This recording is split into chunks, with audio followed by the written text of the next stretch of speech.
Welcome to One on One. I'm your host, Greg Bassett from the Salisbury Independent newspaper. And people have complained to me a lot about me just inviting my friends on here. And they say they miss Phil Tillman's friends on the show. So we have a friend of mine and Phil Tillman's here today, Mr. Ed Taylor. Thank you, Ed, for coming in. I feel honored. I felt honored when Phil asked me to come in, and I feel the same way today. So it's just kind of a repeat of the type of things that I've been doing in the past few years. Now, Mr. Taylor has great service for the county. He's on the county council for 12 years, worked in the school system for a long time, and he has something that everyone should have that doesn't have, and you have something that I'd like to have. You have a road named after you. Oh, yes. Not everyone has a road named after them. Well, that was an honor. It let me know that somebody thought something of what I was doing in a positive way. Yeah. So I ride by that road all the time. My daughter used to go to Salisbury Middle, and I would go that way and see Ed Taylor Road. What's it, Ed Taylor Road or Drive? Drive, okay. Yeah. Right there off of West Road. Yeah. Right. Now, on West Road, of course, is the West Salisbury Elementary School, and that's been a big topic in the news lately. And because you were on the county council and because you were in the school system as an employee for a long time, vice principal, what are your views on this thing with West Salisbury? It looks like it's worked out, that it's back in line for a total rebuild. But talk to me a little bit about West Salisbury Elementary and what role it plays in that community there. Well, it plays a very significant role in the community because it's one of the positive things in the community, along with the church right across the street. Yeah. We need more positive things in the community, and that's the way we felt when the school was built. And to keep it there until it falls down is not my desire. Right. And I think it's time that school should be rebuilt. And when that decision was made not to rebuild it, it bothered me quite a bit. Now, I never made much noise about it because I've been so busy and I didn't want to get too involved again. I've retired. And at my age, I don't need too much, but I'm very concerned. And I'm also concerned about a lot of other things that has happened recently on the county council. Now, I was there 12 years. Right. So I don't expect things to remain always the way they were. I know there's going to have to be change for many reasons. We're living in a different time. Everything is different. Right. The mechanisms for teaching have changed. Everything has changed. So I look at that and I try to change my way of thinking to the way they're thinking now. But some of the thinking, in my opinion, is very wrong. Now, you were on the council from 1994 when you retired from the school system until 2006. Yes. Right. So you didn't serve under the current system with the county executive. That's a new thing. When you were on the council really ran everything in the county. Yes, they did. But I did serve with the former. We actually hired the former executive. Right. And I had been working with him off and on when he was town manager. Right, in Fruitland. So I was very familiar with Right. Rick. And I thought he was doing a good job. But I know time changes and the election process changes with time. Right.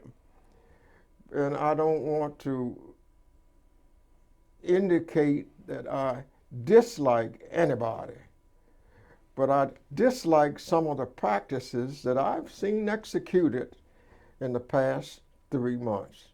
Now, it seems like the county council has not gone along with the county executive as much as we might have thought. The Bennett vote just this week on the Fields issue, they turned down his request to delay that. They were very skeptical of the idea that we would hold off on West Salisbury Elementary, and the county executive ultimately put money back into that. They voted just yesterday to do that.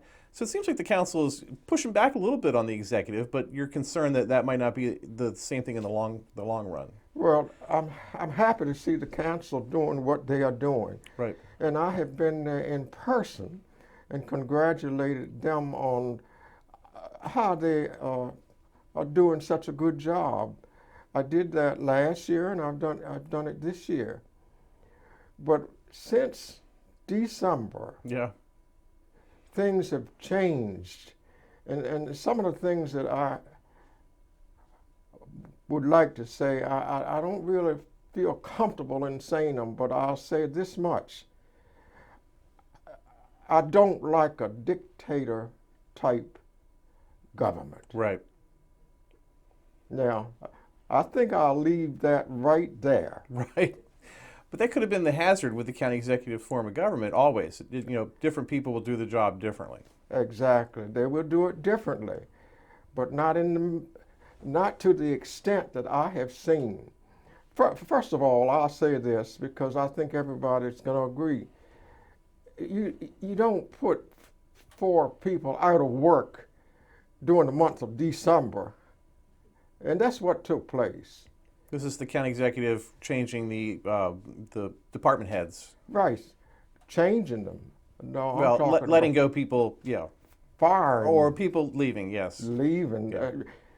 Leaving sounds like a better word. Well, some people But left. I stick to the word firing. Some people left, Fired. and some people were terminated, but not everyone was Right. terminated exactly. There's a fine line there. I understand that. The people who had to leave, and there were more than the paper, actually. Right. I know a person who had to lose his job, and it was never made public. I know that, and I guess I know it because I know the person. Right. And I've talked to him, and he lost his job. Right. So it's more than the public knows.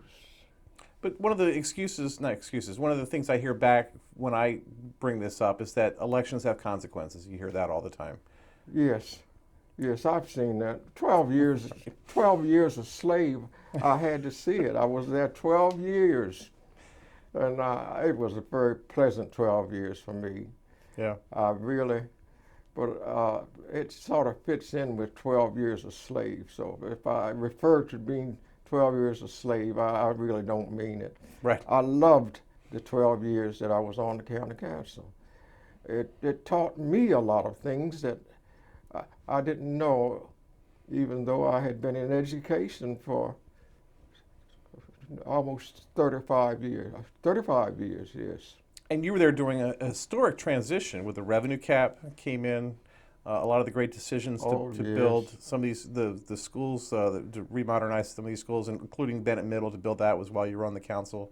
Right. The consultant's report that allowed county employees to make a little bit more money, that was part of your era. And the county executive came in. Right. That decision with the county executive. So you were there at a really significant time in the county. I saw a lot of changes, and most of them were very positive changes, and some that I didn't agree with, but we worked on a vote system. Right. And I never raised any sand about losing in a voting situation. Right. I may go outside and cry a little bit, but I never. We basically, with Phil Tillman and all of that crew, we had a good council. Right. Very compatible. Phil was the council president. Phil was president, Henry Parker was president when I first came, Right. and I have nothing but positive things to say about the council during that 12-year period. We were just like a family, and I think we've accomplished a lot of positive things. I feel we did. And I don't like criticizing other people, but I don't mind speaking Right. what I feel is basically the truth. What I remember about you on the council is that as a reporter, when you cover these things, you kind of get a sense of the personalities and you know how people are going to vote, or you know what their position is going to be on an issue. But I remember that you weren't always a reliable vote for Phil, and you always had your own viewpoints on things. And when they called on you, I didn't always know what you were going to say. You would introduce different thinking to issues that the others just didn't have. And I know I always really admired that. So have you always been like an independent thinker yourself? Is that, you pride yourself in that? Since third grade. Yeah. I, Yeah. I don't vote because my buddy voted. I don't vote because my other counterpart voted. Right. I vote because I feel this inside of me. Right. And everybody knew that I would make an honest vote. Not saying that any of my counterparts were making dishonest votes, Right. but I vote from my heart, and that's it. And I like to be accurate when I vote. I evaluate the situation, and then I make a decision myself. Right. One of my little battles that I had with some of my friends is that they made a statement that you vote every way that Phil and Marvin vote. Right. That bothered me. And that would be Marvin Long, who was on the council for a long time. Yeah, Marvin Long. And you've known Marvin your whole life. And we all always thought the same way. Right. And these two other council people said, "Oh, Ed, you vote anyway, Phil and Marvin." I never saw that myself. You were your own guy. And I knew that. Right. They knew it, but it was a way for them to try to sway me to vote the way they wanted to. And I'm not calling any names. If anybody knows who it was, so be it. Right. But I tell the truth. And I think truth is so important in life. That is one of my strong points, I feel, to tell the truth. But truth and politics don't always go together. Right, exactly. The minute you make one little mistake and tell a lie, and the situation with the newsman who said I was on the Brian Williams. the helicopter. Yeah, they got shot, yes. It was just a minor thing as far as I'm concerned. He was in that possession that had helicopters, but it wasn't his helicopter Right. that got hit by a bullet. Right. Well, he stretched the truth. Right. And when you stretch the truth, that's what you call semi-lying. And that's what he was guilty of. Right. So don't stretch the truth. You gotta come straight forward and tell the truth. Tell it like it is. I want to talk about when you first went on the council. I can imagine Henry Parker when he was the council president, and Henry pretty much got his way all the time. That's my memory of Henry. And I'm sure when you first came on, he probably said, "Ed, this is the way we do things here. We do this and we do that." And did that happen? And how did you react to that? I could just imagine you going, "Well, thank you, Mr. Henry, but we're gonna just wait and see what happens here." It wasn't long before I came that everybody knew that I was going to do what I felt. Right. And what I felt was the truth. and paid no attention to anybody, even with all the respect that I had for Henry and Phil and all of them. What I decided came from what I felt, and what I felt was the truth.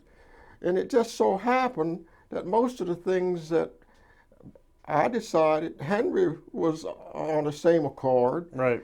and Phil was on the same accord. And out of 7 people, I mean, all 7 of us were on accord. And we were accused of practicing what we were going to say. And that was far from the truth. Right. How in the world can you have 7-0 votes so often, we were asked. Right. I said, because we all think the same way. Right. We were actually criticized for having 7-0 votes frequently. Right. Oh, so she should be happy that we do. The public should say, "Oh, they work together so There's far." civility, and there's some common out that's a good thing. Exactly. Right. That is my point. But we got through, and one by one, we started to drop out, and finally, I said, "I've had enough." Right. Yeah. Toward the end there was some contention. Yes, there was, and you were quite aware of Well, it. and it seemed like a lot of it was sort of manufactured contention. Like people were just being contentious for the heck of it, just Yeah. like for the fun of it almost. Yeah, yes, it was becoming a game, and part of that during that same time is when they said things like you vote just whatever Phil and Marvin say, you with it, and but that really stuck in me. Right. And I said some things that I regretted, and I was sorry. I didn't say it publicly, but I said it to the people, and I had never had an argument with anybody, but that was a time to argue. Right. Right. Now you were in a unique situation because you represented the minority district in the county. So that just seems like it's a kind of a different role on the council to speak for a diversity population like that. Your fellow members don't have the same constituency. Was that a challenge, or was it fun because it played to your strengths, or what was it like to represent the diverse area of our county? It was so easy for me because that's what I had done all my life. I had been a representative for my community up through the time I was on the county council. Right. And what I said to kids in school and to teachers and to parents, I used that same format in dealing with the county council. Right. Honesty, truth, and integrity is what I advocated when I was doing my life's work. Right. And that's the way I always felt I should remain that way throughout my entire life. Right. And I tried to record things that happened in that time so I could pass that information on to other people later on. I don't know if you're aware, but I did write 3 books. Yes, I know this, yes. Immediately after retiring.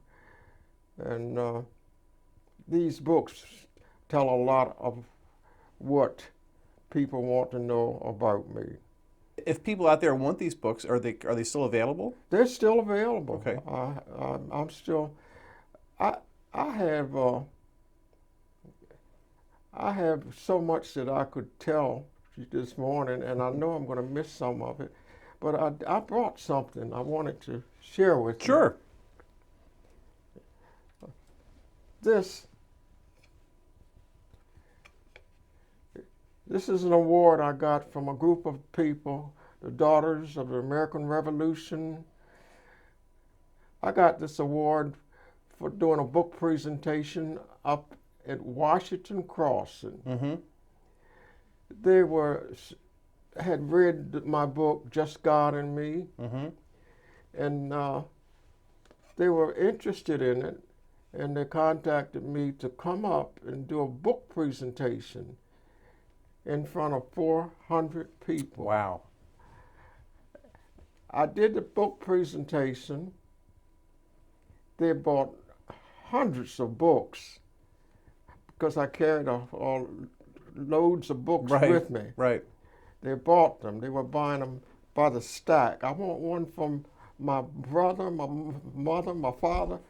I'd never seen anything like it. I was so pleased. That's great. When I got home 2 or 3 days later, I got this plaque, and I was so honored. And a lot of people wonder, well, why were you so honored? Because I had looked at the Daughters of the American Revolution Right. as a very, very negative Right. group of people. Right. They did not, in the early years, Right. have anything to do with black people. Right. And I rejected them, but I didn't mind coming up talking to them because I said, these aren't the people that rejected Right. me or us. This is a new group of people. Yeah. Those people are gone. Yeah. The others are gone. Yeah. And I was so happy. And I was really pleased at the way this came about. One of the husbands of the Daughters of the American Revolution read my book. And he said, I was in that same outfit, Wow. the 7th Infantry Division. Right. And he encouraged his wife to contact me and have me come up and speak. I've been there twice now. Wow. And each time the place is packed. That's great. And I never let them know what I felt earlier. But I was really aggravated when I read that they would not allow Marian Anderson, my hero, Right. to sing in their building in Washington, D.C., the nation's capital. Right. And Eleanor Roosevelt, At the DAR Yeah. Constitution Hall. Yeah. Right. It's a famous story. the President of the United States, Franklin Delano Roosevelt, his wife Eleanor, was a member of the Daughters of the American Revolution, and she rejected so much the idea or the notion that one American could not use that building. Right. One famous American. And she was the great opera singer. She was the great opera singer, Right. Marian Anderson. I met her. I knew her not personally, but I've seen her so many times. Right. And I let that influence the way I was thinking, but I could not let it influence the way I was thinking now, because I have no enemies now. We have no enemies. I say that with pride. Right. I have no enemies. Everybody's human. But I left there with a better feeling because they saw me as the current black man, Right. not as what they saw me 50 years ago. It was probably 50 years ago, 60 years ago. And that's the way it stands now. I have friends at Washington Crossing, Pennsylvania, and I go up there quite often. And my daughter is on a board of directors there with the library, and she had me there at her library, and that was very good. And I'd also like to tell you that my daughter has 2 law offices in that area, one at Washington Crossing and one at Yardley, Pennsylvania. That's excellent. Yes, she is. And she's a product of our local school system. She's a product of Y High. Right. Tony was one of the first ones who just bragged on her. He was her principal. Tony Sarbanes, was yeah. her principal, and he really thought a lot of her. He often talked about how is Yvette doing, and she's doing fine up there. Tell me about the Arthur Foundation. What's that about? The what? The Arthur Foundation. Arthur? Yeah, isn't that your foundation? Oh, the Arthur Foundation. Yeah. My authorship. Yes. Yes, my three children, my two daughters, and my son. We felt that we needed to start our own book. What you call it? I'm trying to. Like a book club? Or Not our own book club. Our own publishing company. Oh, I see. Okay, I got you. Right. Okay. I'm running out of time. I'm running out of things to say, but I know what you're saying. We So you guys organized. publish. Okay. We organized a publishing company. Went to Washington, and got certified through the Library of Congress, Okay. and started our own book publishing company. Right. And our headquarters was Washington Crossing, Pennsylvania, Okay. because that's where my daughter was, and Right. she was in charge of everything. I only wrote the books, Right. and they did the rest.